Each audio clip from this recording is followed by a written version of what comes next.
Bien, et je pense qu'on va commencer donc cet événement autour donc sur la conférence d'Alain Bublex.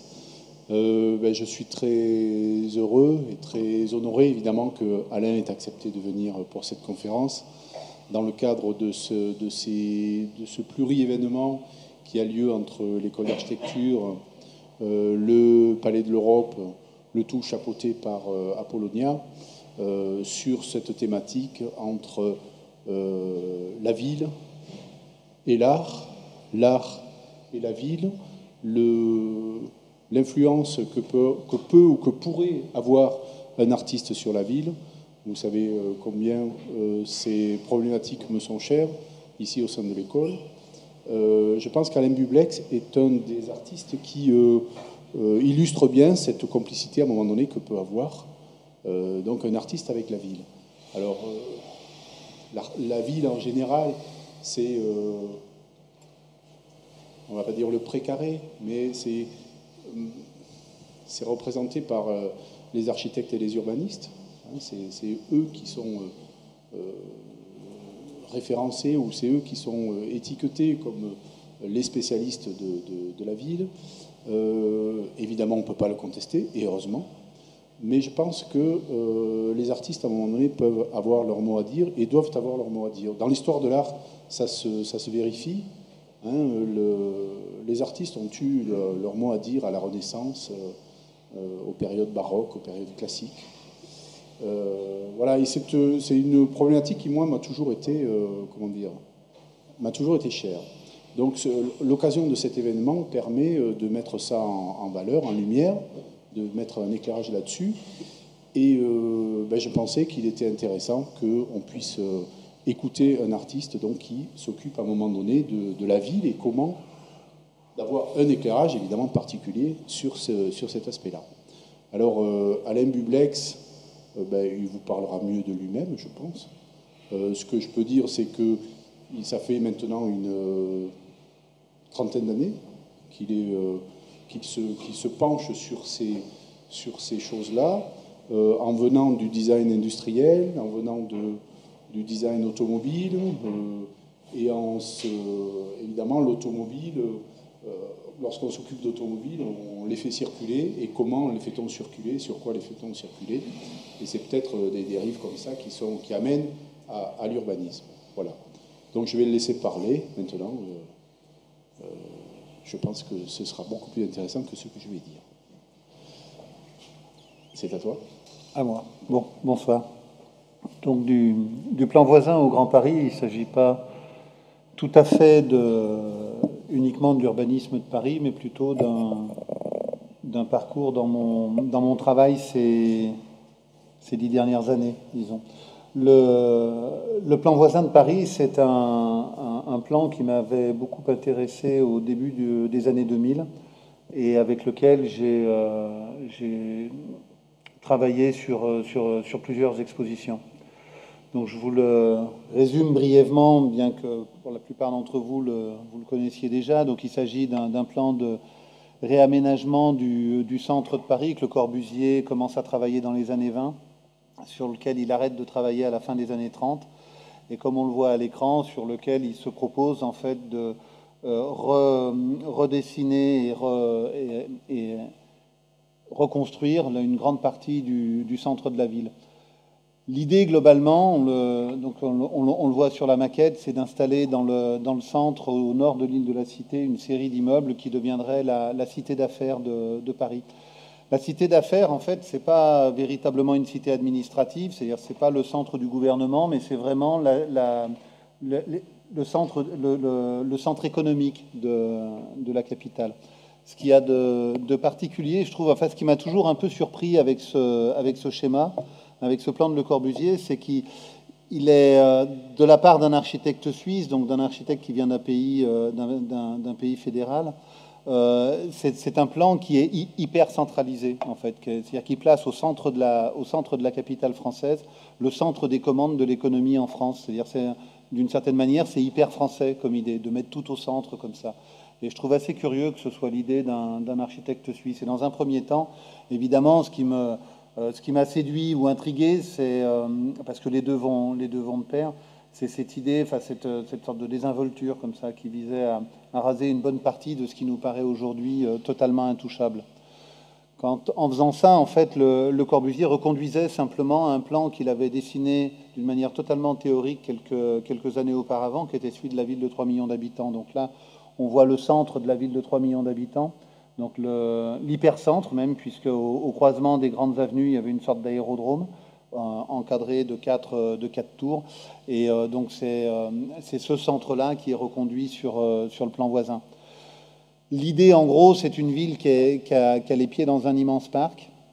Les véhicules circulent sur des voies surélevées, donc de manière dégagée du parc, à R+2 ou 3, ou peut-être même R+4.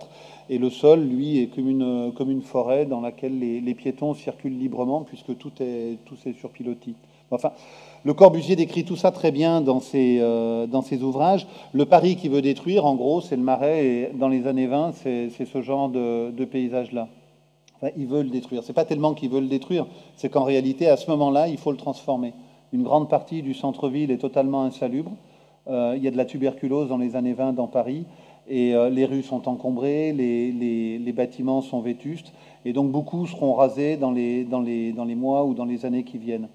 Le Corbusier simplement produit un plan d'ensemble qui répondrait à ce besoin de régénération de l'ensemble du centre-ville dans les années 20. Qui accompagne en fait la maquette qu'on vient de voir à l'écran. Il y a ce schéma-là où on voit donc des immeubles en redans, des genres de cités radieuses un peu avant l'heure, c'est pas vraiment des cités radieuses, des immeubles en redans, dans un parc inséré dans le tissu urbain typiquement haussmannien. En fait, il s'agit de la restructuration de l'îlot numéro 9 insalubre. Alors, je ne sais pas exactement où l'îlot numéro 9 était situé. J'ai pas cherché à le situer véritablement. Disons qu'il y avait dans la capitale une dizaine ou une vingtaine d'îlots qu'il fallait absolument détruire et reconstruire. Pour l'îlot numéro 9, le Corbusier fait la description suivante. En fait, il propose de détruire relativement peu d'immeubles, le juste nécessaire pour construire l'immeuble à redans, c'est-à-dire cette espèce d'immeuble en coin comme ça qui circule au milieu du parc, de reloger dans ces immeubles nouvellement construits l'ensemble des habitants du quartier et de détruire ensuite le quartier pour faire place aux équipements sportifs, culturels, etc., qui devraient être placés dans chaque ville, donc au centre d'un parc. Le principe de Le Corbusier, quand il décrit cette transformation sur l'îlot numéro 9, c'est d'expliquer qu'en fait, il faudrait reconstruire Paris en relongeant les Parisiens sur le lieu même de leurs anciennes habitations, c'est-à-dire sans déplacer les familles, qui est un truc qui m'a un peu frappé. L'autre caractéristique de Paris à ce moment-là, c'est la même qu'aujourd'hui, en réalité, c'est qu'elle est totalement encombrée par la circulation automobile.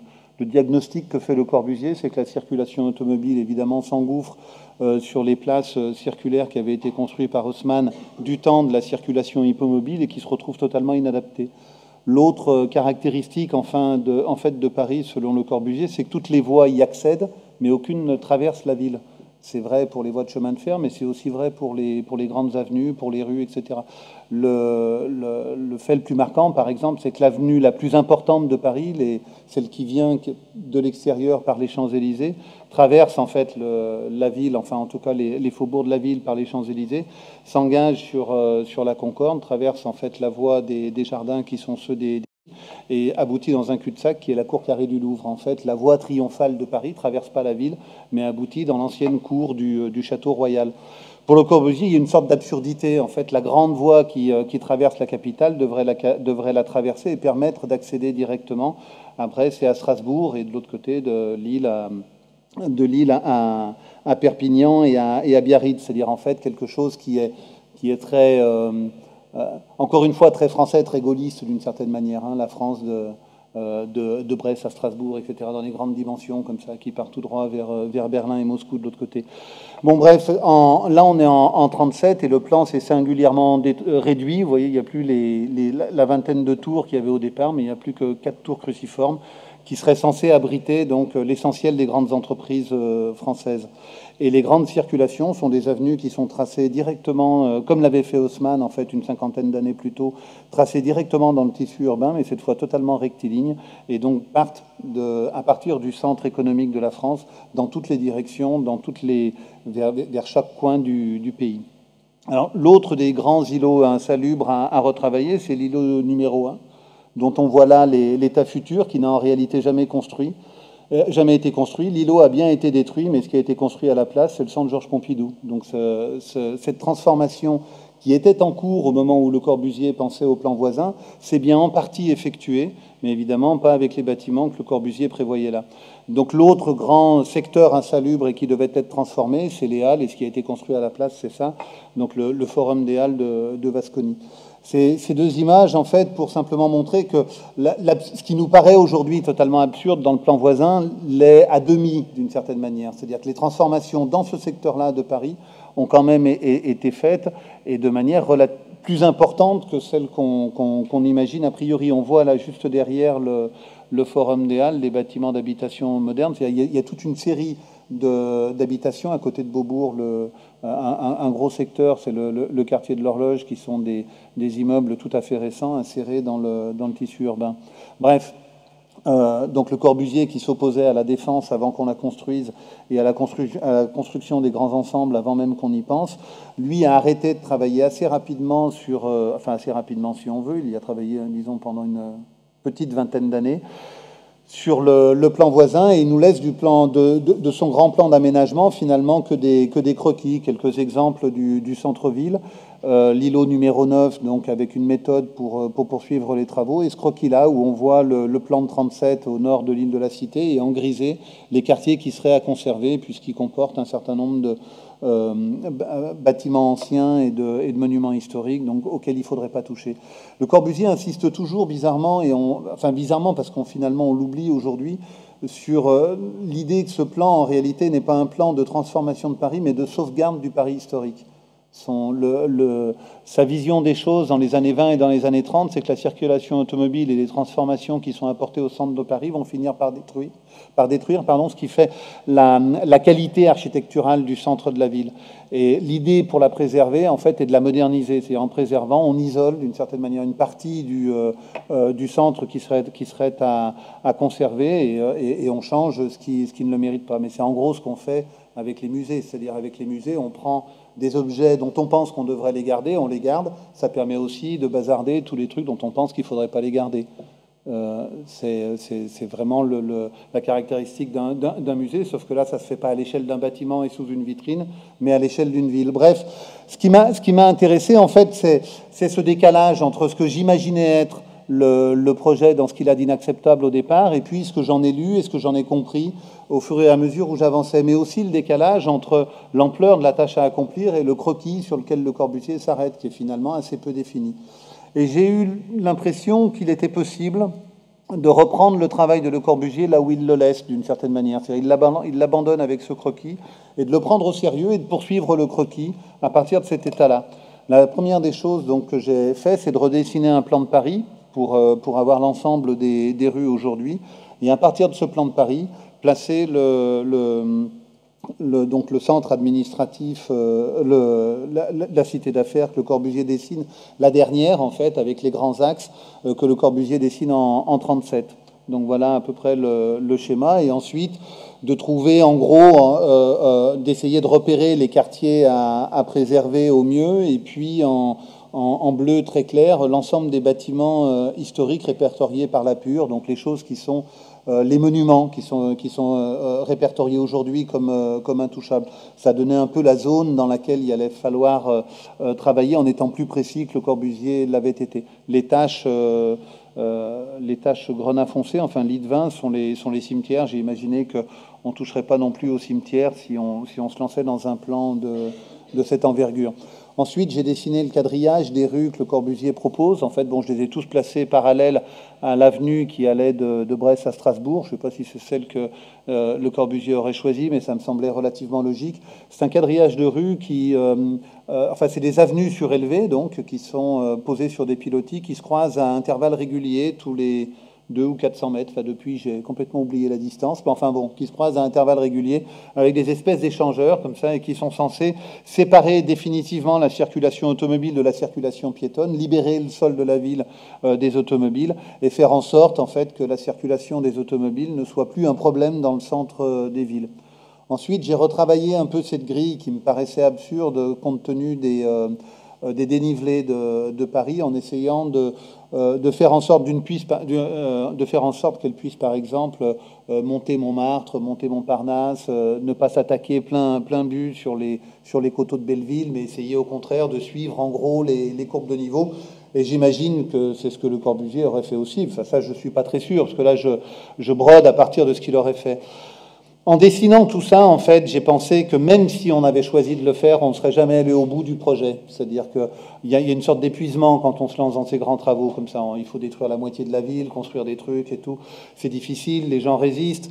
Donc j'ai pensé qu'on n'irait pas au bout et que ceux qui seraient le plus armés, le mieux armés pour résister, seraient les gens qui sont le plus proches du pouvoir, donc les gens qui ont de l'argent. Donc j'ai pas touché au 15e et au 16e arrondissement, pardon, donc qui sont, comme chacun sait, peuplés de gens plus fortunés que le reste, et donc j'ai imaginé que les quartiers nord et est seraient plus vite touchés que le reste. Et puis il y a aussi les zones entre les autoroutes, proches des voies ferrées, on y pense au dernier moment. Moi-même d'ailleurs je ne les avais pas remarqués avant de travailler sur ce projet, donc j'ai imaginé qu'ils auraient peut-être réussi à passer inaperçus également, ce qui aurait donné un peu ce genre de plan, c'est-à-dire quelque chose d'assez prononcé pour être ambitieux, et puis de quand même un peu inachevé. Voilà, ça donne ça comme disparition dans les rues de la ville, aujourd'hui, pardon, et avec à côté le plan voisin. Et ça, c'est la manière dont les deux se lient l'une à l'autre. Bon, on voit que c'est finalement assez naturel, et pour ceux qui connaissent bien Paris, on voit que les circulations sont aussi assez rapides. Restait à placer les immeubles à Redans, donc j'ai imaginé, comme il était perpendiculaire à ce grand axe de Brest à Strasbourg, l'îlot numéro 9, je l'ai placé un peu n'importe où, mais je suis parti de cet îlot numéro 9 et j'ai poursuivi les Redans comme ça, c'est-à-dire ces immeubles qui font qui se poursuivent toujours à angle droit, qui sont assez espacés les uns des autres et qui créent des espèces d'immenses espaces verts, des cours de très grande taille en fait entre les Redans sur les hauteurs et aux endroits où il me semblait que les rues avaient des dénivelés trop importantes. J'ai mis des cités radieuses, un peu comme à Marseille, de temps en temps des tours, des bars. Enfin, je me suis inspiré en gros du plan de reconstruction de Saint-Dié. J'ai mélangé un peu avec celui de la reconstruction d'Anvers. J'ai essayé d'imaginer que, bon, bien que ce soit pas Chandigarh, qu'on puisse quand même imaginer des voies parfois un peu plus courbes au milieu de tout ça. Bref, il suffisait de poursuivre le plan en imaginant qu'on reloge comme ça les Parisiens systématiquement.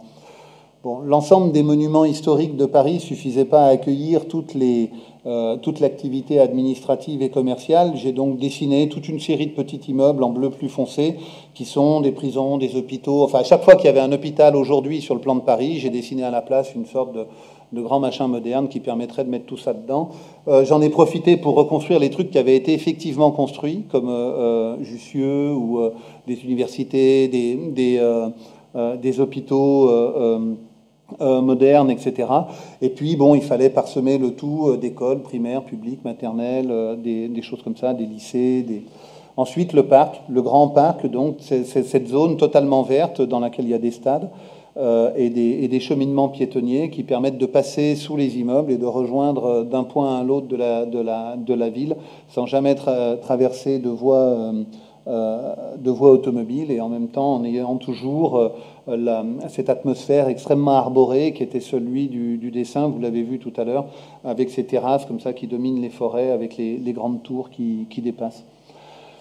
Évidemment, ce plan, on le voit vite, enfin, qui amène la nature à l'intérieur de Paris, qui laisse les Parisiens à Paris en même temps, c'est-à-dire les Parisiens qui occupaient la ville dans les années 20, produit une sorte d'inversion de ce qui a été fait dans les 60 dernières années. C'est-à-dire ce qui s'est passé, en fait, c'est évidemment l'inverse. On a construit les grands ensembles. Les Parisiens ont en grande partie quitté Paris et se sont retrouvés donc chassés vers la périphérie pour différentes raisons. D'abord, il y a eu évidemment la restauration des bâtiments les plus vétustes, mais aussi l'occupation des surfaces habitables par l'activité économique, le tertiaire, etc. Mais si on avait construit donc d'une certaine manière les banlieues dans le centre de la ville, il y a fort à parier que ce qui occupe le centre de la ville aujourd'hui, par un effet de vase communicant, en fait, aurait été chassé vers la périphérie. Et donc vers le périphérique lui-même, c'est-à-dire vers le seul espace libre à proximité du centre. C'est-à-dire qu'il y a gros à imaginer, enfin, c'est même assez simple, que sur le passage des fortifications détruites, puisque le périphérique et les maréchaux, en fait, les boulevards des maréchaux encadrent les terrains anciennement occupés par les fortifications, sur cette bande de terrain qui fait le tour de Paris, qui a effectivement été totalement transformée entre les années 20 et les années 60, se serait déplacé ou installé simplement l'ensemble de ce qui occupe aujourd'hui la capitale. Et donc on aurait eu comme une des conséquences du plan voisin, en fait, quelque chose que j'imagine Le Corbusier n'avait pas totalement pensé au moment où il a fait son plan, mais qui est pourtant un peu d'une sorte d'évidence. On aurait une sorte d'anneau circulaire autour de la ville, qui serait un périphérique, un autoroute qui serait en même temps le centre de la ville. Donc un autoroute bordé par les immeubles qui abriterait en fait l'essentiel de l'activité dans Paris aujourd'hui. J'ai donc commencé à dessiner une des conséquences possibles du plan voisin, à savoir ce centre-ville annuaire autour d'un grand parc. Donc pour le dessiner, j'ai simplement photographié j'ai photographié en fait le périphérique de Paris, sur lequel j'ai dessiné rapidement quelques immeubles qui me semblaient être des immeubles classiques de la modernité, et sur lequel j'ai apposé les enseignes des commerces qui occupent les quartiers de la capitale. Donc, avec un procédé relativement simple, qui était de me balader dans les quartiers en question, de photographier les vitrines, les enseignes, et en fait, en réalité, de photographier ce que je voyais, puisque on ne voit le plus souvent de la ville que les enseignes qui occupent les rez-de-chaussée des immeubles, et on a une assez faible idée ou enfin une idée assez vague de la géométrie des immeubles, et on se repère plutôt dans les circulations avec les enseignes, surtout dans une ville comme Paris où les immeubles sont assez réguliers et finalement assez semblables les uns aux autres. Donc on sait qu'après la Fnac, il faut tourner à droite, il y aura un McDonald's, et puis ensuite, après 2 magasins de chaussures, vous avez une banque, et puis là, c'est chez vous. Et donc j'ai redessiné en fait finalement ces McDonald's, ces Fnac et ces enseignes sur des immeubles quelconques pour figurer cette conséquence du Grand Paris. Du Grand Paris, j'anticipe un peu. Cette conséquence du plan voisin. Donc là, par exemple, le quartier entre le Louvre et l'Opéra, il y a le quartier des restaurants japonais, etc. Enfin, si on connaît bien Paris, on finit par se repérer assez facilement dans ces dessins, aussi facilement en tout cas qu'on se repère dans la ville aujourd'hui, là, le Sentier, avec tous les commerces de fabrication des vêtements que nous portons. Bon, enfin, c'est des marques qui sont souvent inconnues, mais qui sont assez riches de jeux de mots. Et par exemple, là, les Champs-Élysées, avec le Lido, les sièges sociaux, enfin, pas les sièges sociaux, pardon, mais comment on dit, les magasins drapeaux des grandes marques d'automobiles et de vêtements, et puis quelques boîtes de nuit, le siège du Paris Saint-Germain, enfin voilà, bon, la conséquence du travail de Le Corbusier. Ce travail, en fait, sur Le Corbusier n'était pas le premier que j'entreprenais dans une relation à l'histoire, disons, à l'histoire récente, parce que, bon, elle est quand même assez récente de l'architecture. L'origine de ce travail, donc, le plan voisin, c'est 2004-2006, quelque chose comme ça. L'origine de ce travail remonte quelques années auparavant, à la fin des années 90, quand je parlais depuis déjà quelques années de projets en parlant de mon travail. Plutôt que de parler de séries ou de séquences ou d'œuvres ou de choses comme ça, je parlais toujours de projets. Ça avait fini par m'intriguer moi-même, alors qu'on me posait finalement assez peu de questions sur cette terminologie. Et donc, en me posant cette question de projet, j'avais décidé d'essayer de voir ce qu'était un projet véritablement. Et donc de dessiner quelques projets, de reprendre quelques projets qui traînaient dans mes carnets, des notes ou simplement des projets informulés, non dessinés, mais qui me restaient en tête et que j'avais simplement dessiné, projeté sur une série de grands supports papier sur lesquels j'essayais d'accumuler à la fois les arguments et les relations d'un argument à l'autre pour fonder le cheminement des projets. Et un de ces 3 projets, disons, fondateurs dans mon travail, qui s'intéressait celui du bas, a la possibilité d'ouvrir de lancer une chaîne de restauration rapide en Europe aujourd'hui qui viendrait s'intercaler entre les chaînes déjà existantes, donc à base de saucisses et de hot dog. Un autre qui parlait beaucoup d'appareils photo, et le troisième parlait du centre Georges Pompidou. Je pense que c'est ce projet-là qui a lointainement donné naissance à mon travail sur le plan voisin. Donc voilà le schéma de plus près. En fait, c'est un schéma qui se lie à partir de la partie centrale. En fait, l'idée générale était que, puisque le centre Georges Pompidou est produit à partir d'un certain nombre d'éléments standardisés qui ont été produits dans une série relative, une dizaine, une vingtaine, disons une centaine de pièces parfois, il aurait été possible éventuellement de ne pas stopper la production des éléments. C'est-à-dire que si on continue à fabriquer des boulons, des gerberettes, si on continue à fabriquer les structures mécano-soudées qui forment l'architecture du centre, et pour ça d'ailleurs on avait une usine pour le faire, en fait une usine qui était justement en plein déclin dans les années 70, l'usine du Creusot, qui fabriquait l'essentiel de l'armement et des voies de chemin de fer en France. Donc elle est située assez ironiquement, en plus assez proche du centre de gravité de la France, donc finalement assez proche de Bourges, qui serait le centre de la France, une usine idéalement située si on voulait comme ça produire des beaubourgs et avoir une chance d'utiliser les pièces détachées. Voilà. Et ensuite, donc, simplement, à partir de ces éléments, puisqu'on peut produire ces éléments en série indéterminée, continuer à construire des beaubourgs partout où on en avait besoin. C'est-à-dire que chaque ville ayant besoin d'un centre d'art, il suffisait de monter un bout de beaubourg en fonction de la taille de la ville, évidemment. Pas utile d'avoir 6 fois 4000 mètres carrés pour chaque ville, mais pour des villes assez petites, on pouvait construire des petits beaubourgs, pour des grandes villes, des grands beaubourgs. Enfin, il suffisait en fait d'assembler et de jouer avec cet immense jeu de mécano. Pris dans mon élan, enfin dans mon enthousiasme, j'ai même imaginé que le ministère des Affaires étrangères pourrait faire tous les bâtiments de l'AFA, donc les alliances françaises en fait à l'étranger, comme ça, à partir des éléments de Beaubourg. Et donc le bâtiment deviendrait à la fois le vecteur et le support de la culture française, c'est-à-dire à la fois son expression physique et en même temps ce qui pouvait l'accueillir. Puis c'était assez rationnel d'une certaine manière, parce qu'une exposition conçue avec le système d'architecture modulaire, une exposition conçue dans un des beaubourgs, pouvait facilement circuler dans tous les autres à moindre frais. Donc on avait comme ça une sorte d'usine à activité artistique qui se fondait à partir du travail de Piano et Rogers. Puis en même temps, on finissait par un espèce de schéma, comme ça un peu, avec des circulations qui tourne en rond, mais qui s'active dans un milieu relativement réduit, ce qui me paraissait être assez proche du fonctionnement réel de ce type d'institution. Bref, ce schéma-là s'est arrêté ici, mais a donné naissance dans mon travail à un ensemble que j'ai baptisé dès le départ les projets en chantier. Projets en chantier, en fait, ça allait être toute une série de projets, enfin toute une série d'idées ou de développements réalisés à partir de l'architecture ou de l'histoire de l'architecture. Mais en insistant dès le départ, puisque la terminologie l'indique, sur leur inachèvement, c'est-à-dire sur le fait que ces projets-là avaient comme destin de rester à l'état de chantier et non pas d'aboutir jamais à une véritable concrétisation. Le plus connu peut-être de l'ensemble de ces projets en chantier, donc Plugin City, part d'un dessin de Peter Cook. Tout à l'heure, j'étais parti d'un projet de Le Corbusier, et cette fois, c'est un projet de Peter Cook qui date des années 60, de 64.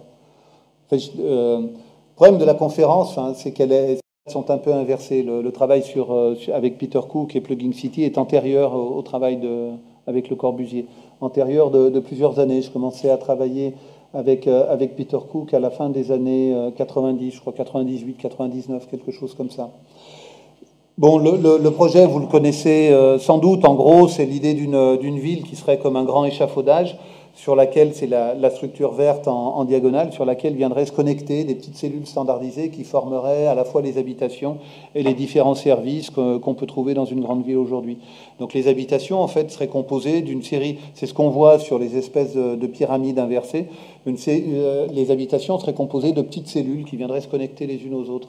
L'idée de Peter Cook, en fait, c'est une sorte d'extension des progrès de l'électroménager. Dans les années 60, on s'en rappelle peu aujourd'hui, mais le gros du progrès c'est l'électroménager. C'est-à-dire on voit que le monde progresse parce que l'électroménager rentre chez tout le monde. On commence à s'équiper, tous les foyers progressivement commencent à s'équiper de réfrigérateurs, de cuisinières ou de choses comme ça. Il y a des appareils de plus en plus complexes qui viennent en fait simplifier une partie des tâches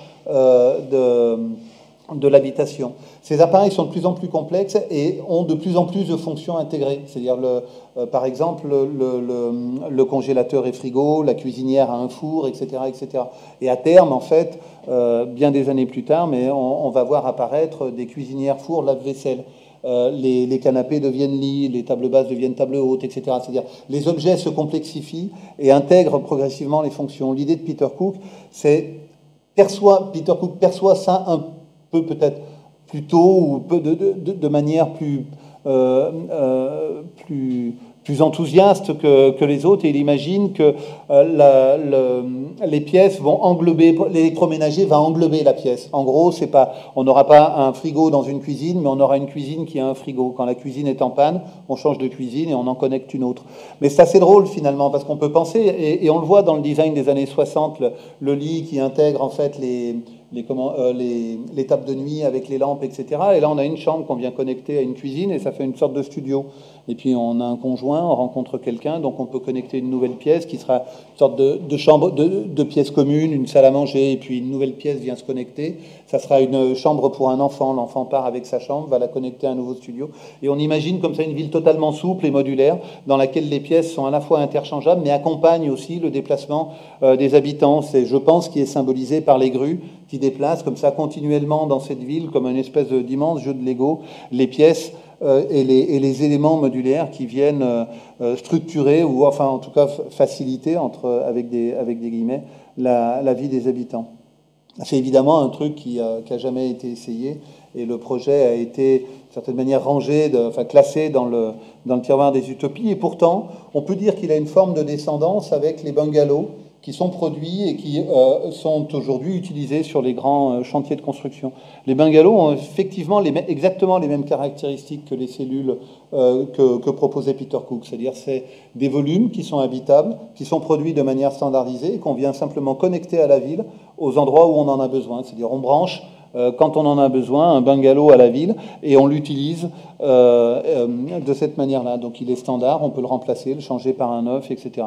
Avec ces bungalows, donc dans les années 90, c'est des photos donc, que j'ai fait, oui, tournant 90-2000, plutôt 90, on peut construire de véritables petits immeubles. Et j'étais assez surpris une fois que j'avais produit une fois que j'avais inventé, pas au sens imaginé, mais au sens trouvé, le lien qui existe entre le travail de Peter Cook et la production d'Algeco. J'étais assez surpris, avec une attention, disons, renouvelée pour les chantiers de construction, de voir la variété des constructions possibles, en fait. Ça va donc d'une sorte de petit immeuble comme ça, à ça, qui est quasiment une petite villa, quoi, avec 2 pièces au-dessus d'un passage. Il y a des immeubles qui sont construits qui font beaucoup plus penser à une architecture vernaculaire, peut-être quelque chose comme une ferme avec l'escalier à l'extérieur, en tout cas.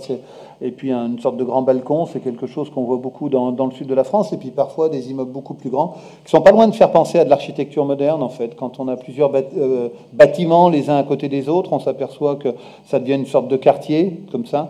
Bon, bref, on peut construire dans différents types de situations. Enfin, tout ça était très enthousiasmant, et j'ai pensé qu'il était possible probablement d'utiliser ces objets pour, non pas seulement pour répondre à des besoins techniques qui sont ceux des chantiers de construction, mais aussi pour répondre à des besoins domestiques qui seraient ceux des habitants des grandes villes, qui pourraient, sur un immeuble, vouloir un ensemble de pièces communes, ou simplement vouloir une pièce supplémentaire associée à un appartement qui devient trop petit. Bon, quelques photos de villes en chantier m'ont permis de laisser comme ça évoluer cette idée-là sans vrai plan d'ensemble, en fait, et sans même aucune idée de la manière dont ça pourrait être fait, mais simplement d'imaginer ce que donnerait, en fait, ce que serait le paysage urbain si on utilisait les Algeco, pas seulement pour des besoins industriels, donc, mais aussi pour des besoins domestiques. Donc voilà, bon, une série de vues assez rapides de paysages dans lesquels les bungalows se croisent par grappes comme ça sur des bâtiments existants. Dans l'idée de Peter Cook, l'idée du mouvement était toujours est omniprésente. On le voit, il y a les grues déplacent des objets, etc. Je l'ai résolu moi avec des hélicoptères. Alors là, la présence des hélicoptères au début, j'avais pas vraiment d'ailleurs j'en ai toujours pas, j'ai au début, mais j'avais pas vraiment de point de vue fixe sur l'usage de cet objet, à part qu'il me faisait penser en fait au film de guerre des années 70 ou du début des années 80, Retour vers l'enfer ou Apocalypse Now ou des choses comme ça. Et je me disais qu'il y avait une sorte d'ironie à avoir ces hélicoptères qui trimballaient toujours des containers, une sorte d'effort de l'armement pour l'habitat, une inversion glorieuse d'une certaine manière. Et puis en même temps, j'ai assez vite remarqué, et ça m'amusait, que pour le public nord-américain, avec l'hélicoptère, quelque chose d'autre venait en place. Pour les Américains, l'hélicoptère, c'est toujours l'œil fédéral qui les surveille comme ça, et que cet œil de surveillance un peu qui est vécu d'une manière très intuitive comme quelque chose d'inquiétant devienne tout d'un coup un service lié à l'habitat. Je trouvais ça aussi intéressant. Donc sur cette vue, c'est une vue donc du centre de Paris, c'est le Pont Neuf, où une structure le traverse. Bon, il y a souvent dans mon travail une sorte d'ironie amusée avec l'histoire, en fait. Et là, c'est l'histoire des ponts qui était autrefois, la plupart des ponts étaient habités. Donc le Pont Neuf ne l'a jamais été, mais il aurait pu. Et en tout cas, il retrouve un passé qu'il n'a pas eu, ce qui me semblait assez curieux et assez intéressant et suffisamment intéressant pour être dessiné. Donc c'est un groupe de bâtiments en fait installés sur le Pont Neuf comme ils auraient pu l'être si le Pont Neuf avait été un vrai pont médiéval et pas une imitation un peu tardive. En même temps, en dessinant cet ensemble là, comme tout d'un coup, j'avais rien pour m'accrocher finalement à part le pont. Jusque-là, j'avais toujours dessiné sur des immeubles un peu plus hauts. J'ai imaginé une sorte de structure qui tiendrait les Algeco, et la première structure à laquelle j'ai pensé, c'est celle du centre Georges Pompidou. Donc, si vous regardez attentivement au-dessus des immeubles orange qui sont juste derrière le bateau, au-dessus, on reconnaît un peu le système de climatisation du centre Georges Pompidou. Mais ça allait me donner en fait une autre idée, celle de travailler avec des monuments, en fait, le centre Georges Pompidou, la Tour Eiffel, etc. J'ai vite réalisé que la Tour Eiffel, c'était l'endroit idéal où construire un truc avec des Algeco, quoi. C'est parfaitement placé, ça offre une vue imprenable sur la ville, et puis il y a un potentiel grandiose, quoi, parce que c'est tout vide autour. Donc j'ai commencé avec enthousiasme à construire sur la Tour Eiffel, d'autant qu'elle elle portait donc pendant l'année 99 et peut-être pendant l'année 2000, d'ailleurs, je ne sais pas trop. Elle portait cette enseigne lumineuse en 2000, comme ça, assez fièrement. Et mon projet a été baptisé Plugging City 2000. La plupart des images sont signées de cette signature, qui était pour moi importante parce que simplement, elle produisait l'affiliation avec le plan de Peter Cook, et elle indiquait aussi la différence de temps, en fait. Donc Plugging City, mais une trentaine d'années plus tard. Bref, si cette idée de Tour Eiffel était assez facile, celle du centre Georges Pompidou était tout aussi simple en fait. Comme j'avais déjà imaginé qu'on puisse construire d'autres centres Georges Pompidou quelques années auparavant, là le plus simple était d'imaginer qu'on n'en construise pas d'autres, mais simplement qu'on continue de le construire. Et donc on ait une espèce d'immense échafaudage, qu'est le centre Georges Pompidou, qui s'étend comme ça sur la ville de Paris et qui vient supporter une ville modulaire d'Algeco, qui est la ville de Peter Cook. Et il y avait de certaine manière d'ailleurs une sorte de justesse historique là-dedans, puisque le centre Georges Pompidou est vraiment peut-être l'unique mise en pratique du travail d'Archigramme à vraie grandeur, quoi. En tout cas, c'est la réputation qu'il a. Évidemment, en construisant les deux, j'ai vite réalisé que les deux allaient se rencontrer, et que les deux se rencontrant, c'est-à-dire ce centre Georges Pompidou qui avance comme ça doucement sur Paris, et la Tour Eiffel qui se construit avec une vue toujours imprenable, donc qui s'élargit de plus en plus, allait donner, il y a fort à parier, l'image la plus probable de Plugging City de Peter Cook construit aujourd'hui. Bon, voilà, comme on voit sur le plan. Donc c'est une sorte de rencontre comme ça de trois monuments ensemble. Ça aurait pu mettre un terme à ce travail sur Plugging City, mais en fait il en a rien été, parce que c'était pas un travail très linéaire, c'est un travail que j'entreprends parfois et que j'abandonne souvent et que je reprends dès que des images me permettent de le poursuivre, ou dès que je vois D'ailleurs, je ne saurais pas trop qu'est-ce qui me motive à le poursuivre véritablement? Si c'est les paysages que je photographie ou si ce sont les photographies elles-mêmes. C'est-à-dire si j'ai envie de dessiner dans le paysage ces raccords avec des plugs et des containers, ou simplement si c'est une question d'image, purement d'image, et de difficulté à dessiner ces Algeco, enfin ces bungalows, sur les vues photographiques que je ramène de voyage ou de visite. Donc le projet a continué à se déplacer. En fait, l'image précédente était en Corée, ça c'est une des entrées de Moscou. J'essaie parfois, mais pas toujours, de jouer avec ironie, avec les caractéristiques aussi de l'habitat des villes dans lesquelles je construis. Ici, un nouveau projet dans Paris, pas très loin de la gare de Lyon, immeuble comme ça qui part à la conquête de la rue, et là une résidence, peut-être pas une résidence secondaire d'ailleurs, celle-là ça a l'air d'être une résidence principale au bord de la côte normande. Comme chacun sait, ce genre de bâtiment est souvent trop petit pour accueillir la famille qui voudrait l'occuper, donc une extension s'y prêterait volontiers. Cette image-là est l'image sœur de celle qui a servi d'annonce pour la conférence, là, qui est cette espèce de villa sur l'affiche, qui elle est vraiment une résidence secondaire. On voit bien toutes les fenêtres sont fermées. Bien. Une sorte de tournant dans ce travail quand un musée qui allait ouvrir dans la région parisienne, le Macval, donc qui est ouvert à Vitry, je ne sais plus quand, je ne sais pas, peut-être 2002, 2003 ou 2000, non, pas si tôt, j'aurais pas eu le temps de dessiner tout ça. Non, mais assez tôt dans les années 2000. Bon, enfin, m'avait proposé en fait de travailler peut-être sur Vitry, donc cette ville de banlieue. Et donc le terrain qu'on voit là au premier plan, en fait, c'est le terrain sur lequel a été construit le musée, le Macval. Et il m'avait proposé de travailler de faire un travail éventuellement avec les plugs, donc qui était avec ce projet de Plugging City 2000 autour de Vitry. Et j'ai résolu en fait de faire un travail sur un unique immeuble plutôt que de répandre en fait les Algeco dans toute la ville de Vitry. J'ai travaillé uniquement à partir des photographies qui montraient cet immeuble qu'on voit émerger sur les trois photos successives. C'est un immeuble qui m'a paru curieux, c'est dommage, on le voit assez mal finalement avec tout ce que j'ai ajouté dessus. Bon, il me paraissait curieux parce que d'abord je ne le connaissais pas du tout. C'était une tour, c'est une tour assez isolée qu'on voit de partout dans Vitry, c'est-à-dire où qu'on soit dans la ville, enfin pas absolument partout, mais de presque partout. Dès qu'on a une échappée, la tour émerge en fait du tissu urbain. Elle a 4 façades qui sont différentes en fait à chaque fois.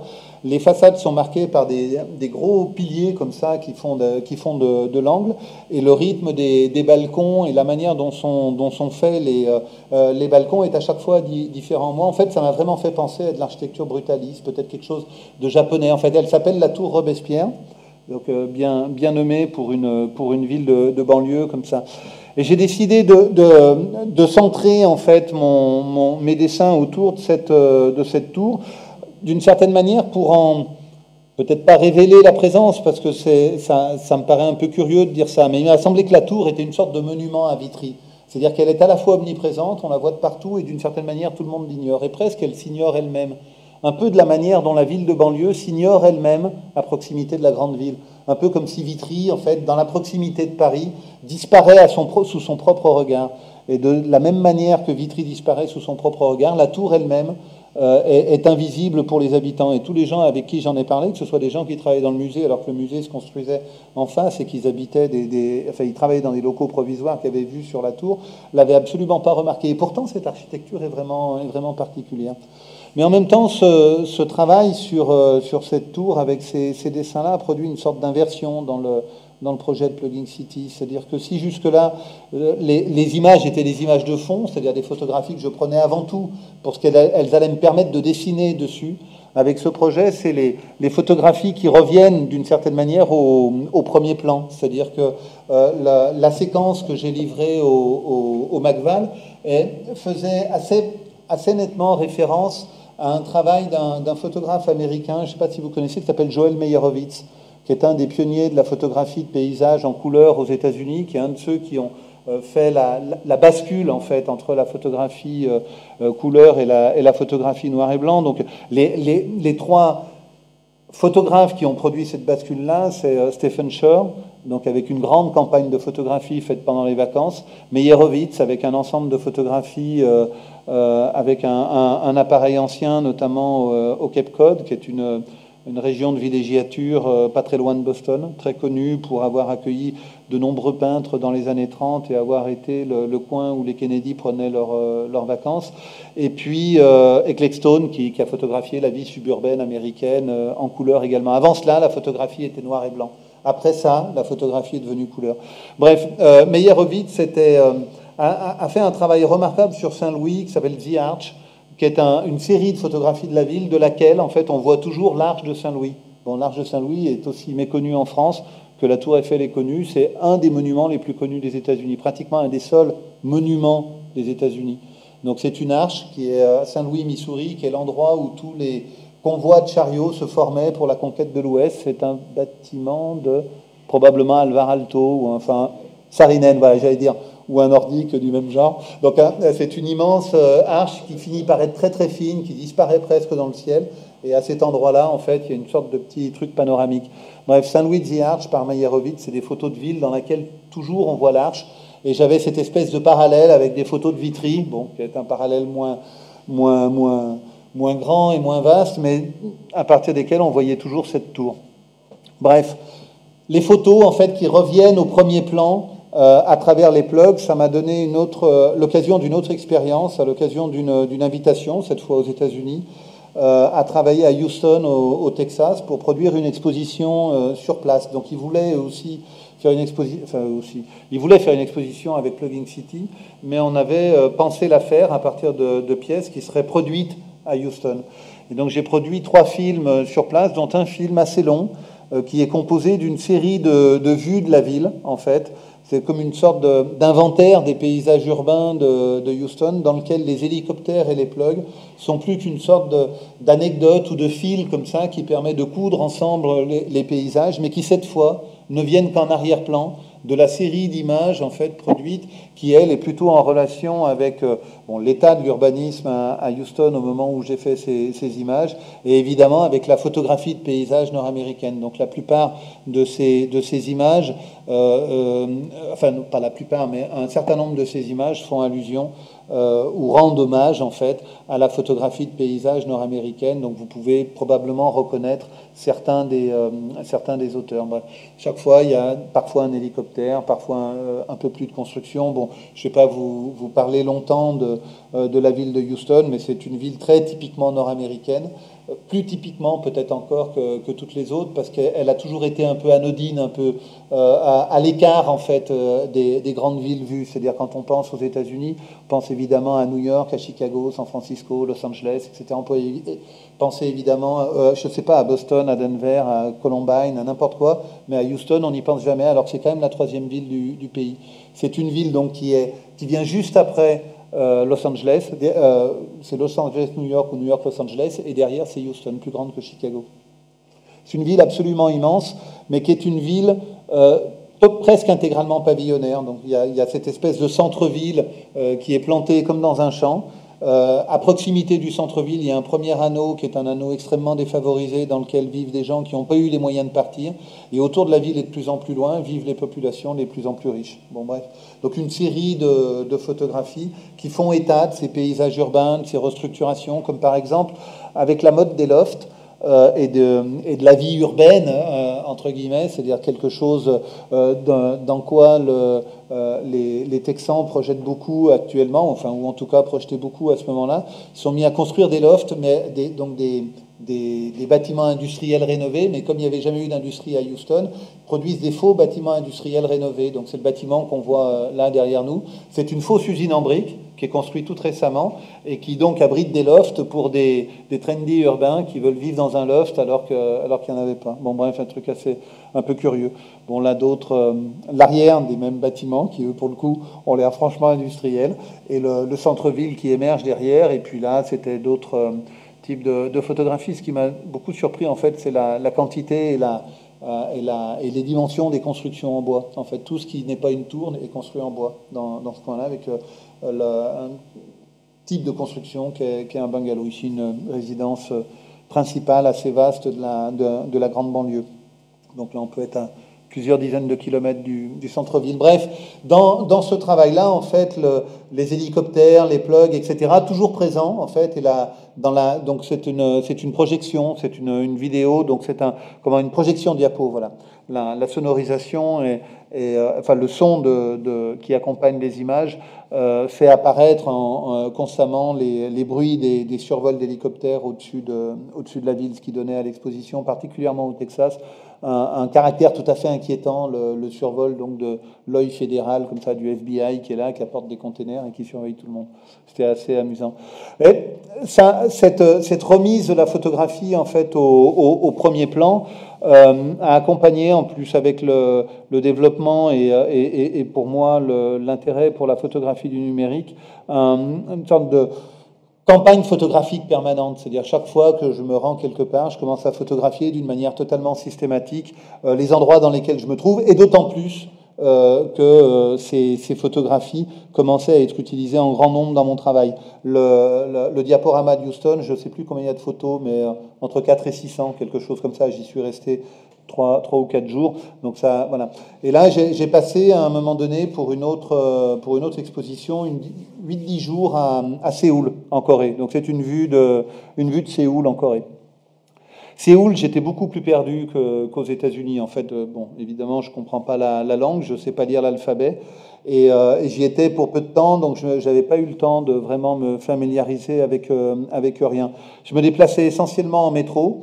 Et chaque fois que je sortais d'une station de métro, je trouvais ce que j'avais en face de moi, le quartier autour de la station, vraiment, vraiment, vraiment génial. Toujours. Enfin, où que je sorte, je trouvais ça génial. Je sortais avec mon appareil photo et à chaque fois, j'ai des dizaines de photos en trouvant ça incroyablement photogénique. Parce qu'à un point tel, je me suis dit que, en fait, je devrais sortir dans toutes les stations de Séoul pour faire de manière systématique des photographies de Séoul. Il y avait quelque chose comme ça qui m'aspirait. Et on le voit sur les images. En fait, non, enfin, à moins que vous les trouviez vraiment sans aucun intérêt, mais enfin à chaque fois, moi, il me semblait que cette structure urbaine, finalement assez égale toujours, alors que les photos sont prises de manière très espacée, à la fois dans le temps, qu'il fasse nuit ou jour, etc.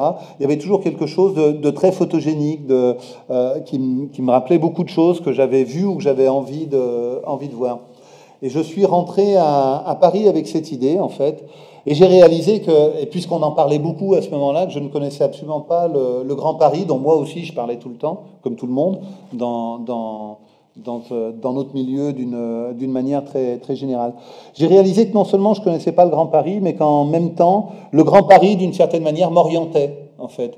Puisque quand on est à Paris et quand on se déplace à Paris, notamment avec les systèmes de transport en commun, on est toujours orienté par les noms des stations qui sont aux extrémités des lignes. C'est-à-dire qu'en fait, ce qui oriente dans Paris, c'est des noms super poétiques de stations vraiment très éloignées. Donc, je ne sais pas, il y en a des kilos, mais Boissy-Saint-Léger, Cergy-le-Haut, des choses comme ça, qui restent un peu des mystères, en fait. Et mon activité d'artiste fait que je séjourne très, très régulièrement à Paris depuis plus d'une vingtaine d'années. J'y avais fait une partie de mes études aussi. Et donc, il y a plein de ces noms-là que je connaissais, Viroflay, etc., qui m'aspiraient d'une certaine manière et où j'étais jamais allé. J'étais jamais allé que dans 3-4 endroits où j'avais des amis, donc on va dans cette station-là et pas dans une autre. On a une idée assez vague, on en entend parler régulièrement, je sais pas, Servan-Bodot ou des choses comme ça. On en entend parler, hein, Saint-Rémy-les-Chevreuses, voilà. Non mais c'est des noms, il faut... Mitry, Claire, enfin bon, tous ces noms-là, on en entend parler constamment, que ce soit aux infos, et finalement, c'est parce que j'ai donc résolu, en fait, de faire à Paris, enfin, ça m'a frappé comme une évidence, en fait, de faire à Paris ce que j'avais imaginé faire à Séoul. Alors, pas évidemment avec l'espoir de trouver à chaque fois des trucs vraiment, vraiment, vraiment géniaux à photographier, et j'étais bien bête parce qu'à chaque fois, et dans chaque station de RER dans laquelle je me suis rendu, j'ai trouvé quelque chose de vraiment génial à photographier. Donc pendant un mois et demi, au printemps de je sais plus quelle année, mais il n'y a pas longtemps, j'ai même pas mis, il y a des légendes sous les images, j'ai pas mis l'année, bon, il y a 1 an ou 2. Pendant 1 mois et demi, j'ai pris le RER et je me suis rendu dans chacune des stations. Je suis descendu dans chaque station et autour de chaque station, j'ai marché une demi-heure. Une demi-heure, c'est le temps qui sépare les RER au départ de chacune des lignes, c'est-à-dire aux extrémités de chacune des lignes. Un RER, toutes les demi-heures, part vers le centre de la ville. Et je me suis dit que cette distance, qui était la distance minimum, cette durée, qui était la durée minimum que j'aurais à occuper au bout des lignes, je devais la maintenir pour chacune des stations, de sorte que j'accorde à chacun des sites de chacune des stations la même durée, la même temps, comme une sorte de principe très français, comme ça, d'absolue égalité. Voilà. Donc je me suis rendu dans chacune des stations. Dans chacune des stations, je suis descendu et j'ai marché une demi-heure à l'aveugle un peu, enfin à l'aveugle, non, en voyant, puisque avec un appareil photographique, on survoit d'une certaine manière, parce qu'on voit avec attention, on voit pour photographier. Donc on regarde ce qu'on pourrait bien prendre et on voit presque mieux, enfin en tout cas, si on voit pas mieux, on voit de manière plus attentive, plus détaillée, photographiant ce paysage qui m'a semblé très rapidement être le paysage commun, c'est-à-dire le paysage partagé de Paris, en tout cas le paysage le plus vu, c'est-à-dire celui qui est autour des stations, là où chacun passe pour prendre le RER. Donc les millions de franciliens qui prennent le RER traversent ces paysages-là, en fait, les parcours, les partagent d'une certaine manière. Voilà. Donc une série de photographies du Grand Paris à partir de son réseau de transport en commun.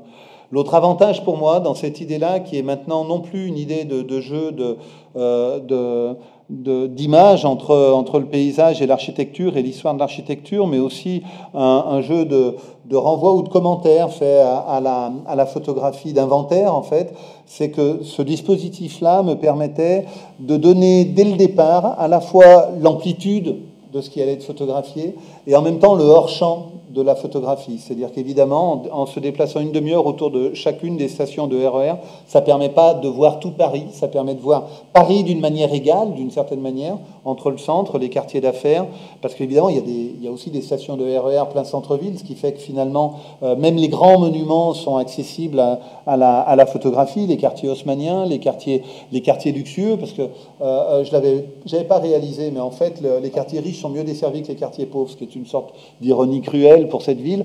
La ligne C du RER, qui est donc une ancienne ligne de train, desservait les quartiers riches de la capitale, et donc le 16e a au moins 3 stations de RER, alors que pour tout le nord et l'est de Paris, il n'y a que la gare du Nord, ce qui est quand même cruel, surtout que dans le 16e, finalement, dans le RER, il n'y a que des domestiques, et moi, pour faire les photographies. Donc là, l'avenue Hoche, ici Saint-Ouen, les rénovations de la première couronne de la périphérie. Bref. Ben là, avant la rénovation, donc Saint-Denis. Donc les quartiers maintenant presque abandonnés. Ici un peu plus loin, mais pas si loin que ça, à Tissemont, qui est au bord de la Seine, j'espère. Parce que j'ai encore des petits problèmes de géographie, du coup. Si c'est pas la Seine, c'est la Marne. Mais ça se vaut. Voilà. Donc plusieurs photographies.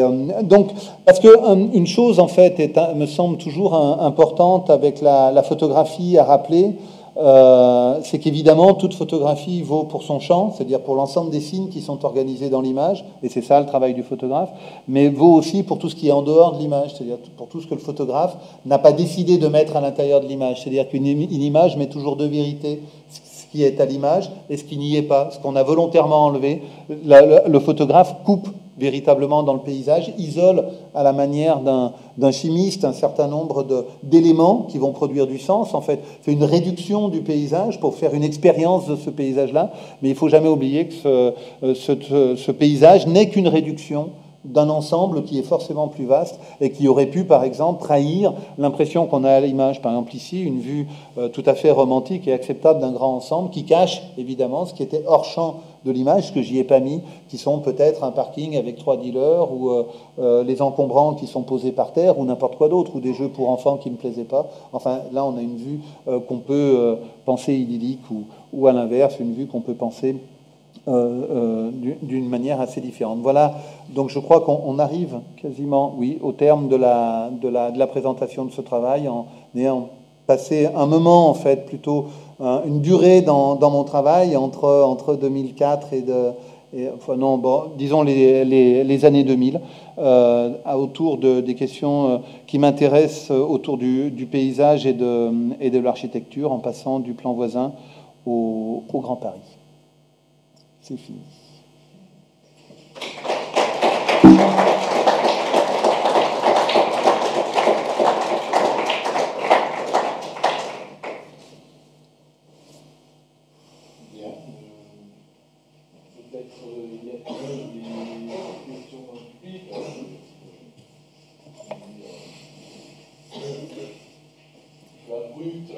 Non, mais ça peut être des commentaires, n'importe quoi. Des compléments, des choses à apporter, parce que c'est vraiment ce qui est intéressant, c'est que Alain nous a livré ses dernières promenades en métro. Donc moi je ne connaissais pas du tout, donc je découvre aussi en même temps une manière de prendre le cheminement urbain, de redécouvrir l'urbain, croyant le connaître, alors après on ne le connaît pas, et si on le prend systématiquement, il y a de la redécouverte, on peut faire la même chose, évidemment sur Strasbourg. Je pense que même un Strasbourgeois ne connaît pas Strasbourg si on le prend de cette manière-là. Voilà, donc c'est peut-être des commentaires comme ça. Il y a un commentaire qui me vient juste là maintenant, c'est que finalement, le plan voisin, on va commencer avec la voiture, et le Grand Paris, on le termine à pied et en transport. Est-ce que ça résume oui. l'urbanisme de ces époques? Oui, j'y suis pour rien. Hein. Enfin, je veux dire, les commentaires sur la voiture et sur le plan voisin, je les ai trouvés. Je veux dire, je les ai pas. J'avais pas d'enthousiasme. Enfin, j'ai un enthousiasme particulier pour la voiture à côté, mais c'est vraiment. Effectivement, je pense que la voiture a métamorphosé le XXe siècle, mais que c'est fini. C'est-à-dire, c'est plus l'objet du siècle et que. On peut l'aimer ou pas, enfin, on peut aimer cet objet, aimer l'utiliser autant qu'on veut. C'est quand même un objet définitivement obsolète aujourd'hui.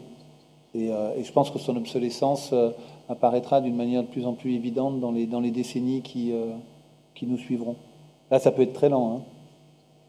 Hein. Les objets industriels mettent toujours très longtemps à apparaître, enfin plus longtemps qu'on imagine à apparaître et à disparaître. Sauf la photographie argentique qui a disparu en 10 ans. À peine. À la surprise générale. Non mais c'est vrai. C'est comme quoi on n'échappe pas à son époque, non, et on est assez politiquement correct ici aussi. Non, mais c'était juste frappant d'avoir des bars avec les marques et après les éditos et aussi en fait, c'est vrai que. Mais j'avais pensé tricher au début, comme on est. Hein. C'est-à-dire, je m'étais dit, bon, j'ai cette idée avec les stations de RER, mais je ne vais pas prendre le RER, pas con, je vais prendre un scooter ou une bagnole et puis je vais les photographier devant. Et assez rapidement, je me suis aperçu que c'était beaucoup plus compliqué de le faire en voiture ou en scooter ou n'importe comment que de prendre le RER comme il est conseillé et comme il était en fait évident de le faire. Donc j'ai fait deux ou 3 jours en essayant de ne pas le faire et finalement je l'ai fait en RER, ce qui marche assez bien et qui est beaucoup plus pratique. D'abord parce qu'on ne trouve pas les stations en fait. Les stations, c'est facile à trouver. Une gare, c'est pareil, c'est facile à trouver, surtout quand on arrive en train.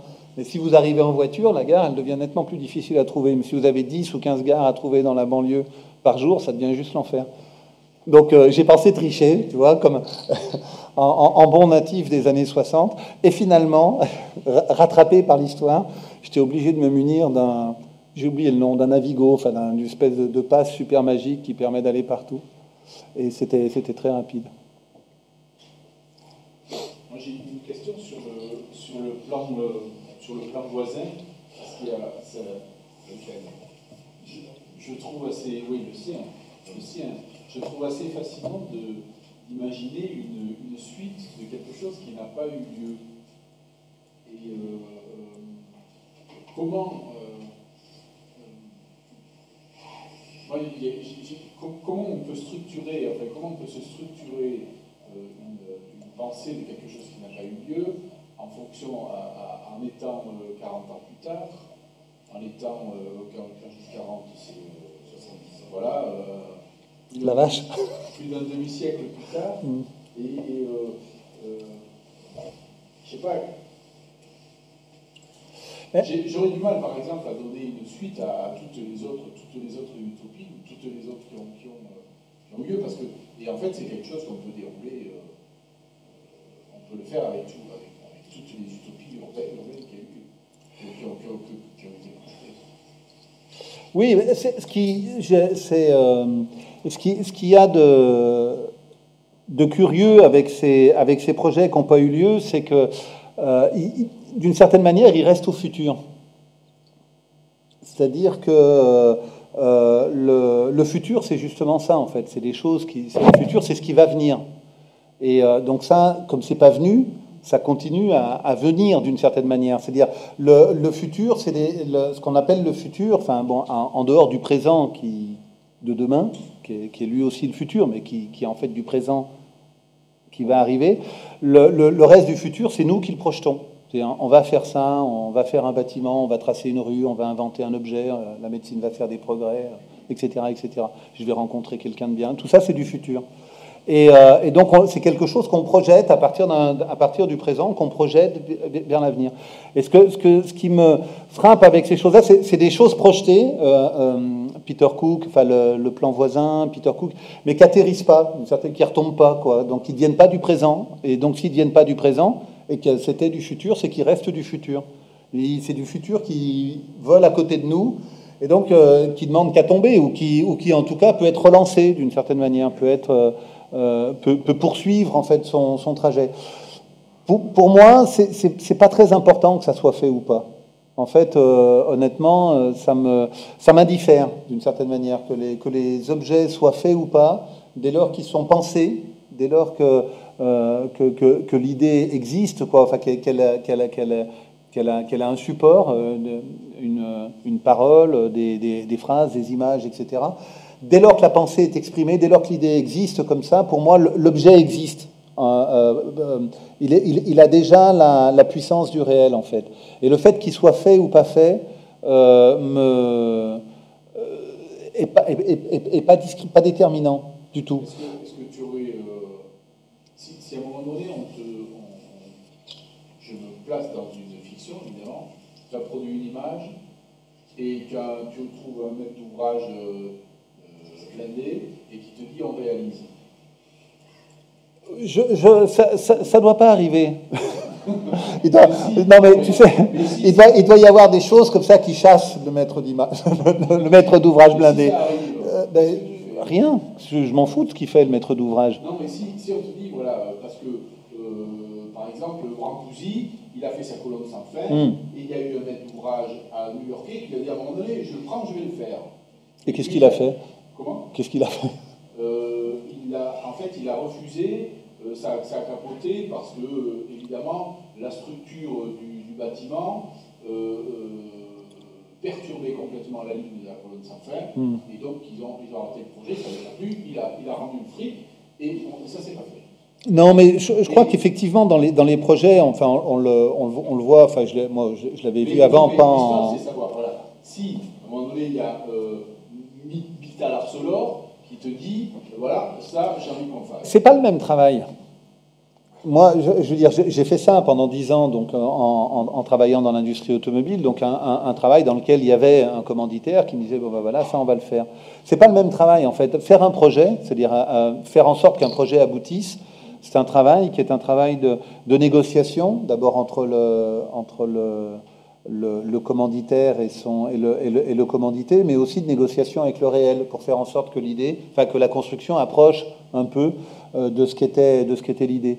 Et on le sait tous, enfin on le sait tous. Les objets en fait naissent dans ce moment-là. En fait, ils sont jamais fidèles à l'idée de départ. Ils sont jamais exactement comme on les a pensés, mais ils sont comme de manière organique, ils se sont transformés dans la période d'évolution du projet. Et fabriquer ça, c'est-à-dire faire en sorte qu'une chose advienne au monde, c'est un travail en soi, d'une certaine manière. Ce travail de négociation, comme ça, avec le réel, avec la résistance des matériaux, avec l'ambition du commanditaire, avec les caractères de chacun, c'est un travail en soi. Et c'est pas le mien, justement.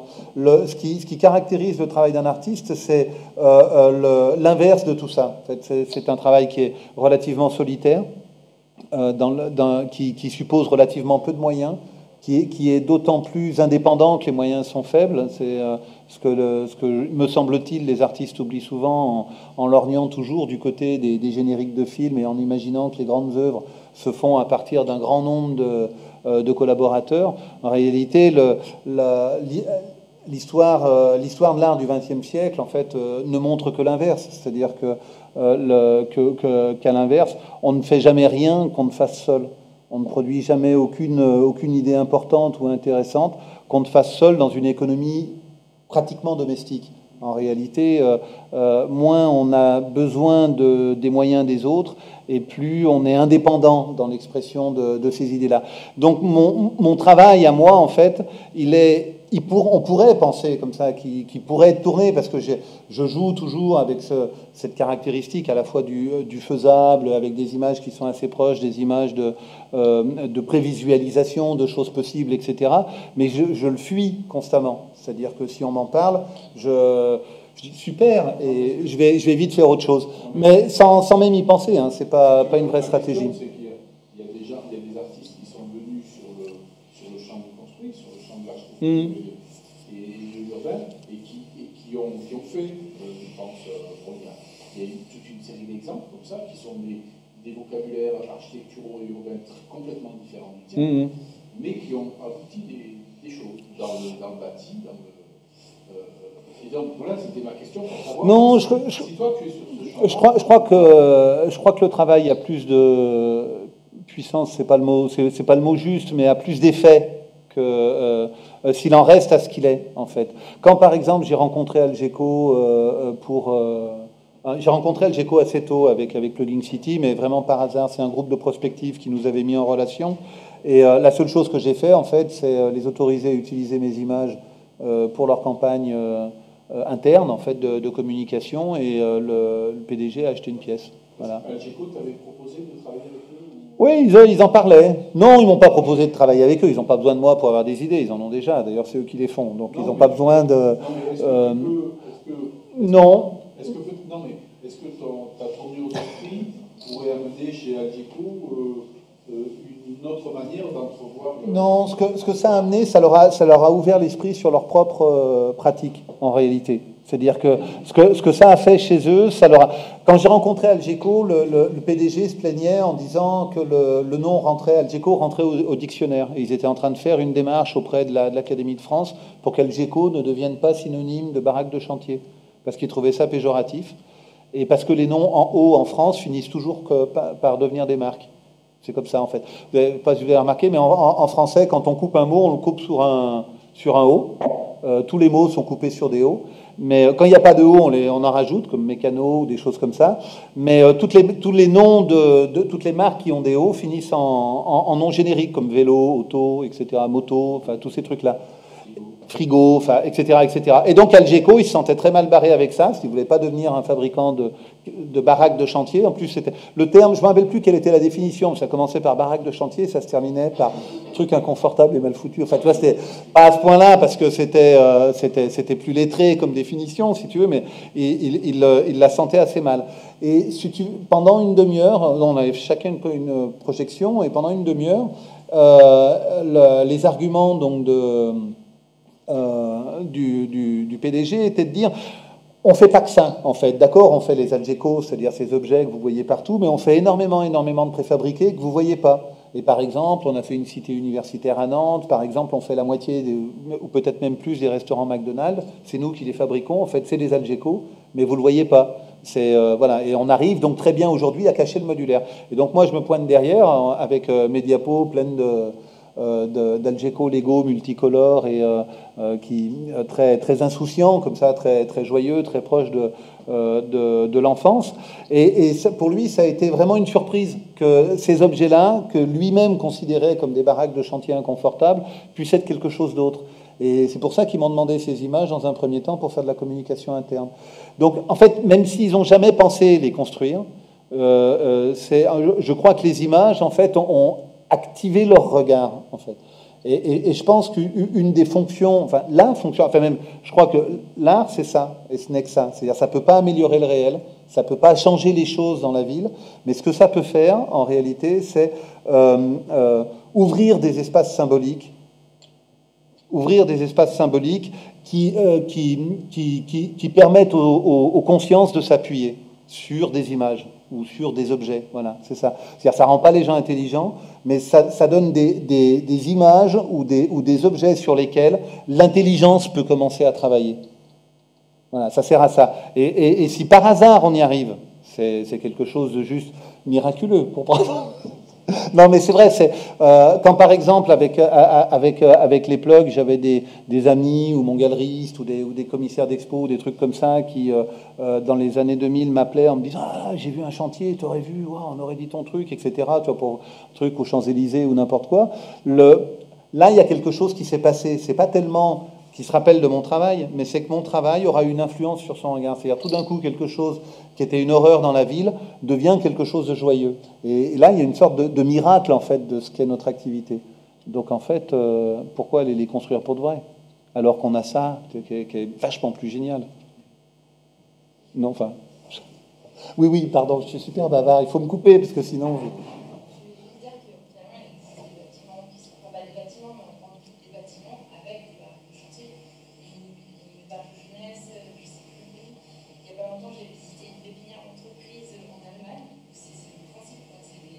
Ah oui, mais enfin, bon, en plus, ça s'est généralisé maintenant. Voilà.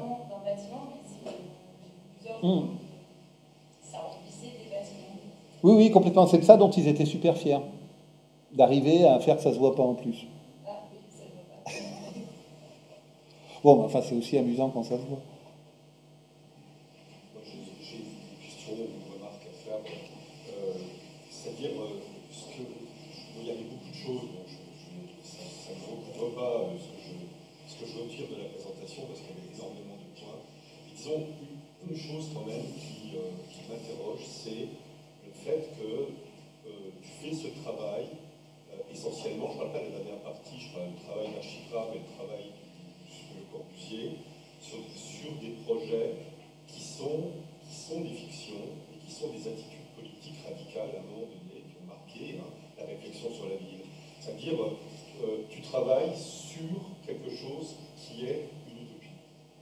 Et tu rends cette utopie, de ce fait, comme une part de réalité, alors que jamais ni le Corbusier, ni Archigram n'a eu l'idée de rendre ces projets crédibles.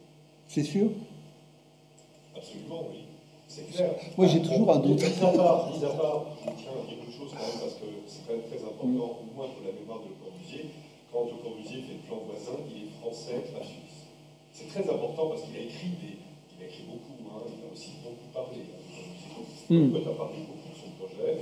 Moi, je tiens à dire que c'est vraiment comme architecte français qui se revendique, et pas du tout comme architecte. Oui, non, mais quand je dis suisse, important. il est né en Suisse. Oui, d'accord. Et Saarinen, lui, il n'est pas né en Finlande, il est né aux États-Unis. C'est vrai? Son père était tous les deux architectes. Lui, il est D'accord. un bon Américain.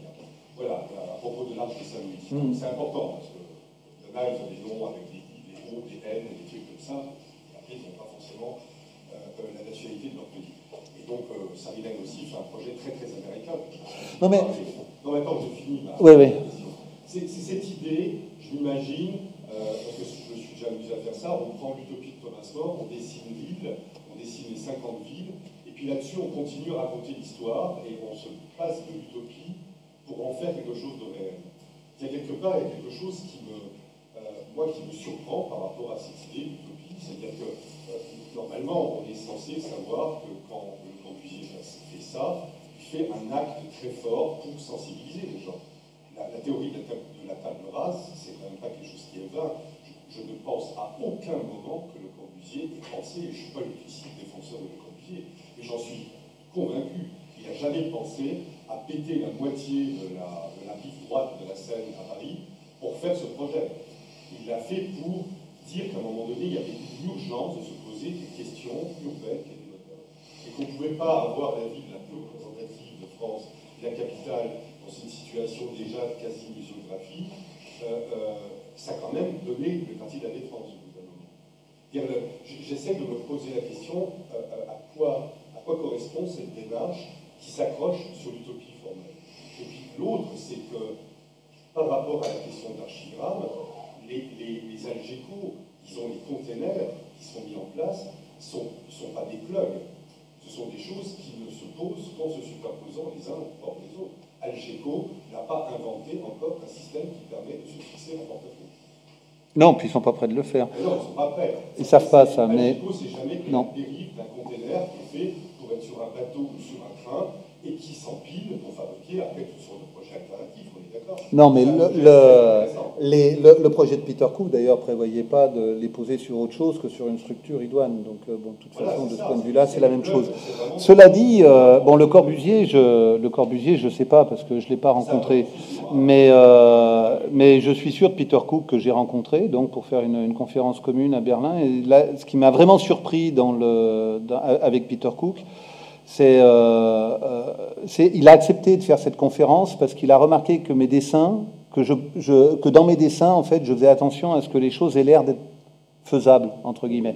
Il n'y a non pas qu'elles le soient, parce qu'évidemment elles ne le sont pas, c'est-à-dire aucun bâtiment ne peut porter les Algeco tels que je les dessine, mais je dessine les Algeco de sorte que dessous, on imagine qu'il y ait des structures qui soient possibles.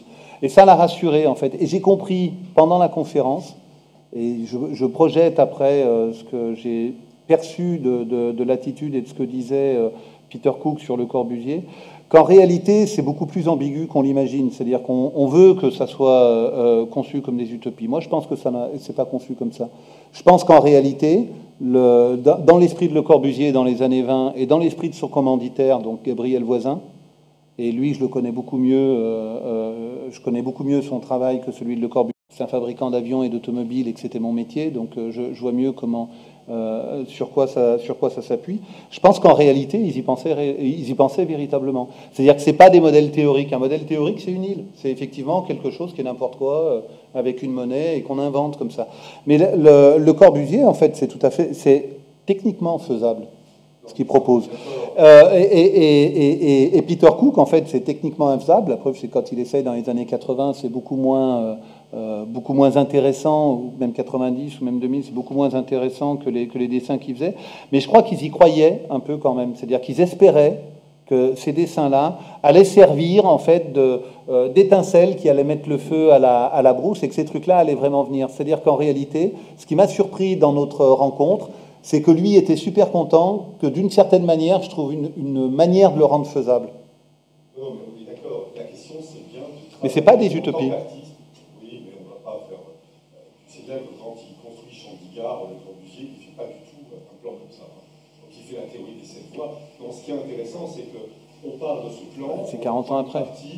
Et à un moment donné, il y a une chose dont tu ne parles plus, c'est que tu fais un réseau routier dont tu dis qu'il est placé, quoi, je suppose, à quelques dizaines de mètres au-dessus du sol.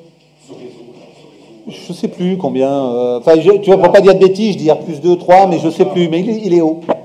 Parce qu'il y a les parkings au-dessus et tout. Enfin, c'est un peu n'importe quoi, de toute façon, parce que avec les parkings, ça devient compliqué. Mais il prévoit aussi, enfin, sur un autre dessin, il prévoit aussi des immenses parkings en hauteur. Donc, on imagine mal, effectivement, les trucs. Non, mais moi, je n'ai pas de relation à ces choses-là d'une manière directe. C'est-à-dire, je ne sais pas si c'est des... j'ai pas d'opinion sur ces idées, pour le dire tout net. C'est-à-dire, j'ai pas de... En réalité, j'ai simplement pas d'idée du tout. Simplement, elles existent en tant qu'idées, et je leur donne un élan ou une direction peut-être différente. C'est-à-dire, je les repousse. Après, sur Houston, même si après, il n'y a pas beaucoup d'intervention, on peut très bien imaginer qu'un travail comme celui que tu fais, et c'est une question, hein, il n'y a pas... Oui, non, mais... comprendre la démarche. Oui. Je dis donc, les deux premières fois, moi je considère que les deux projets qui sont mis en avant sont des projets qui sont placés dans un contexte et surtout par rapport à une situation nouvelle, parce qu'on n'a pas parlé du tout de dimension politique là-dedans, mais c'est un travail que tu aurais pu faire sur une ville réelle, et pas sur un projet utopique ou plus ou moins un projet inventé de ville. On peut faire ce travail. Ou comme on en a parlé mercredi dernier quand Laurent a présenté très rapidement ton travail, il y a quelques images de ton travail, il n'a pas présenté ton travail dans le séminaire, c'est qu'on ne peut pas ne pas penser à Métropolis. Je veux dire, comme une espèce de base fondatrice, comme ça, une espèce de démarche, d'une dérive complète, d'une ville qui part dans tous les sens, parce qu'on sait le travail qui a été fait par Fritz Lang sur Métropolis, où il a fait un travail complet, quoi, de dérive complète de ce que pouvait être la ville. Il a fait œuvre d'urbaniste, je crois, à un point que peu de gens qui se revendiquent urbanistes se construire. C'est extraordinaire quand même. Et donc dans les images que tu as fait de la boucle du périphérique, moi je retrouve des plans, sauf en couleur, de métropole, d'une certaine manière. Les hélicoptères ont remplacé les avions. Non, mais c'est vrai, je trouve ça intéressant. Donc la question c'est qu'après Friesland, il y a effectivement une volonté de sa part, à travers la ville, qui montre de dire quelque chose sur la ville. Donc la question que je te pose, c'est, à travers ta démarche, fut-elle sur des projets non réalisés, quel est finalement ton point de vue sur la ville? Aucun. Voilà, moi, j'ai absolument aucun point de vue sur la ville, en fait, en particulier. Avec toutes ces bases, c'est-à-dire donc c'est juste un jeu. Non, c'est pas juste un jeu. Des projets qui sont des projets clés de l'histoire de l'urbanisme et de la pensée. Non, non, c'est loin d'être un jeu. Il y a deux choses pour moi qui étaient importantes dès le départ. Et c'est pour ça que ces projets s'appelaient un projet en chantier. C'est que ils sont pas à faire, ni de mon point de vue, ni du point de vue de leurs auteurs. Et moi-même, je suis pas auteur des projets.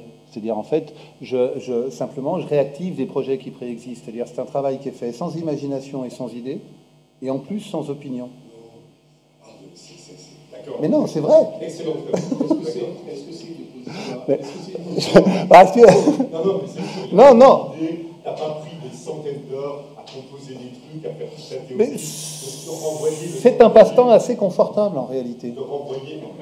Contrairement à ce qui pourrait sembler, je veux dire, c'est une manière de passer son temps comme une autre, mais qui est assez agréable. Donc non, j'ai pas tellement d'idées a priori. Les trucs sont la plupart du temps dérivés en fait. Ils sont copiés, ils sont déplacés, mais ils sont pas inventés, ils sont pas imaginés. Ça, c'est pas grave. Non, mais donc rien n'est inventé. Pourquoi en plus j'aurais une opinion, je veux dire, une opinion sur un truc où il n'y a absolument pas d'invention, mais juste des déplacements. Ça déplace des choses. Alors ça rend visible un certain nombre de choses. Ça peut permettre d'élaborer des opinions, mais pourquoi voudrait-on que j'en ai une moi? En faisant un périphérique qui devient un centre-ville externe. J'y suis pour rien. Non, mais c'est même pas on va bientôt. Les raisonnements que tu as fait, au fur et à mesure, tu te construis quand même. Ben oui, mais c'est pas moi qui ai fait le truc de départ. J'applique. Moi, Tu mets la verdure au centre et donc automatiquement. Bah oui. Enfin, tu vois, c'est vraiment une conséquence. Après, j'ai vraiment pas imaginé des immeubles, quoi. Je veux dire vraiment, tu prends des revues, des trucs comme ça. Enfin, tu vois bien la forme que ça. De toute façon, la plupart des immeubles sont faits sans aucune imagination et pompés sur d'autres. Donc, en gros. Oui, mais je critique pas. Hein. Donc, moi aussi. Je veux dire, si jamais j'inventais un truc, ça serait vu et l'ensemble aurait été moins vrai. Alors que là, j'ai rien inventé, du coup, ça a l'air parfaitement vrai. Tout est pompé, quoi. A fait en introduction, je veux dire, un petit paragraphe sur le rôle des artistes dans la ville, etc. Donc là, le rôle des artistes dans la ville, c'est de faire des collages qui n'ont plus de signification. La signification, c'est pas ça, c'est que le rôle des artistes dans la ville, c'est certes pas, je crois, de donner des significations, mais c'est de les faire naître par leur travail. Mais j'avais répondu déjà tout à l'heure, c'est-à-dire le rôle des artistes, c'est de faire naître des opinions par leur travail. C'est-à-dire l'important, c'est que des opinions, vous en ayez. Quelle importance y a-t-il à ce que moi, j'en ai une? Aucune. Aucune. L'intérêt, c'est pas que moi, j'ai une idée, c'est que vous en ayez. À partir de ce moment-là, je veux dire, mon rôle d'artiste est rempli.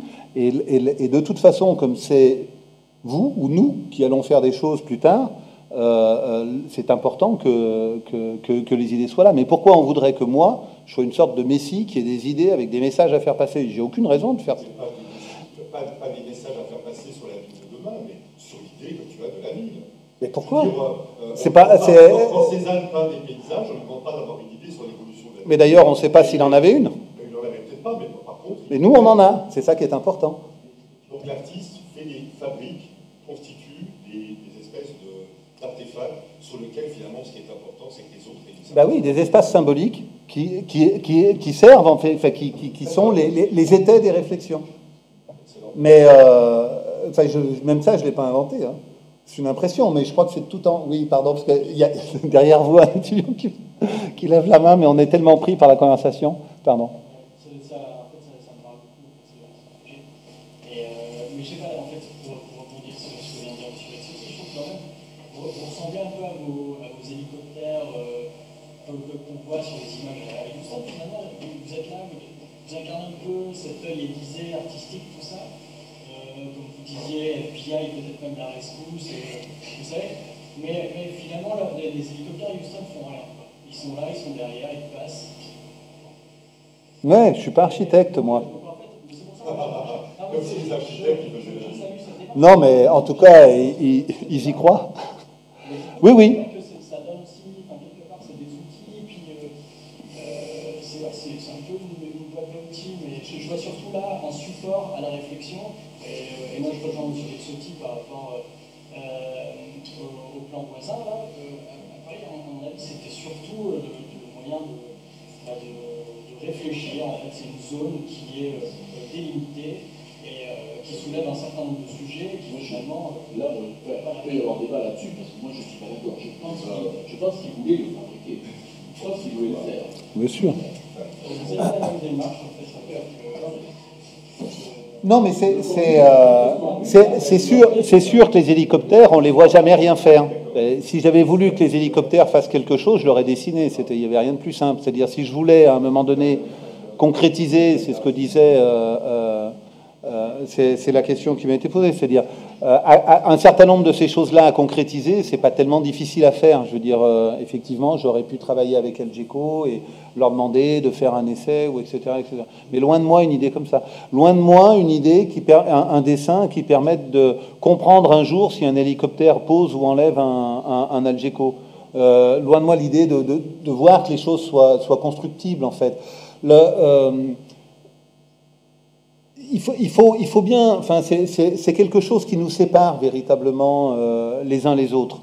Un artiste travaille sans commande la plupart du temps, en tout cas dans la période moderne, et les artistes n'existent que depuis la période moderne.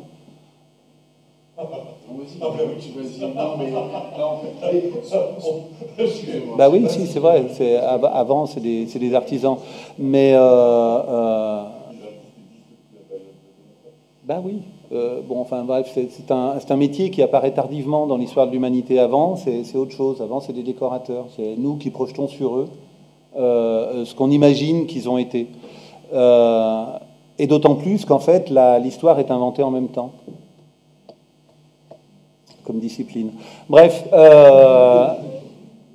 Bon, bah écoutez, tant pis, on va en rester là. Non, mais je pense que c'est vrai que c'est un peu le séminaire de mercredi sera, en fait, pour moi, je l'entrevois comme ça, une possibilité de poursuivre ça. On va prendre donc, comme objet de travail des maquettes urbaines, et évidemment de poursuivre ces débats, ces discussions, parce que je trouve que c'est vraiment intéressant que deux milieux comme ça se rencontrent sur